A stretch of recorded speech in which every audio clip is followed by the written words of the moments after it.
भगवान शिव के 12 ज्योतिर्लिंग देश के अलग अलग भागों में स्थित हैं। इन्हें द्वादश ज्योतिर्लिंग के नाम से जाना जाता है। इन ज्योतिर्लिंग के दर्शन, पूजन, आराधना से भक्तों के जन्म जन्मात्र के सारे पाप समाप्त हो जाते हैं। वे भगवान शिव की कृपा के पात्र बनते हैं। ऐसे कल्याणकारी ज्योतिर्लिंग श्री वैद्यनाथ की कथा हमने यहां उपलब्ध कराई है।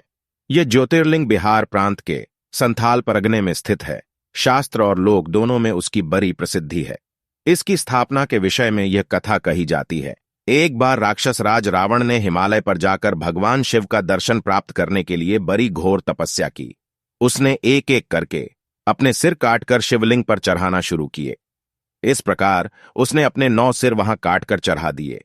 जब वह अपना 10वां और अंतिम सिर काटकर चढ़ाने के लिए उद्यत हुआ, तब भगवान शिव अति प्रसन्न और संतुष्ट होकर उसके समक्ष प्रकट हो गए और अत्यंत प्रसन्न होकर उससे वर मांगने को कहा। रावण ने वर के रूप में भगवान शिव से उस शिवलिंग को अपनी राजधानी लंका में ले जाने की अनुमति मांगी। भगवान शिव ने उसे यह वरदान तो दे दिया, लेकिन एक शर्त भी उसके साथ लगा दी। उन्होंने कहा, तुम शिवलिंग ले जा सकते हो, किंतु यदि रास्ते में इसे कहीं रख दोगे तो यह वहीं अचल हो जाएगा, तुम फिर इसे उठा न सकोगे। रावण इस बात को स्वीकार कर उस शिवलिंग को उठाकर लंका के लिए चल पड़ा। चलते चलते एक जगह मार्ग में उसे लघुशंका करने की आवश्यकता महसूस हुई। वह उस शिवलिंग को एक अहीर के हाथ में थमाकर लघुशंका की निवृत्ति के लिए चल पड़ा। उस अहीर को शिवलिंग का भार बहुत अधिक लगा और वह उसे संभाल न सका। विवश होकर उसने शिवलिंग को वहीं भूमि पर रख दिया।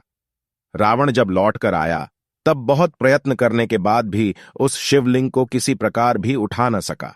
अंत में थककर उस पवित्र शिवलिंग पर अपने अंगूठे का निशान बनाकर उसे वहीं छोड़कर लंका को लौट गया।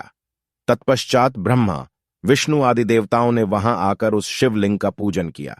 इस प्रकार वहां उसकी प्रतिष्ठा कर वे लोग अपने अपने धाम को लौट गए। यही ज्योतिर्लिंग श्री वैद्यनाथ के नाम से जाना जाता है। यह श्री वैद्यनाथ ज्योतिर्लिंग अनंत फलों को देने वाला है। यह 11 अंगुल ऊंचा है। इसके ऊपर अंगूठे के आकार का गड्ढा है। कहा जाता है कि यह वही निशान है जिसे रावण ने अपने अंगूठे से बनाया था। यहां दूर दूर से तीर्थों का जल लाकर चढ़ाने का विधान है। रोग मुक्ति के लिए भी इस ज्योतिर्लिंग की महिमा बहुत प्रसिद्ध है।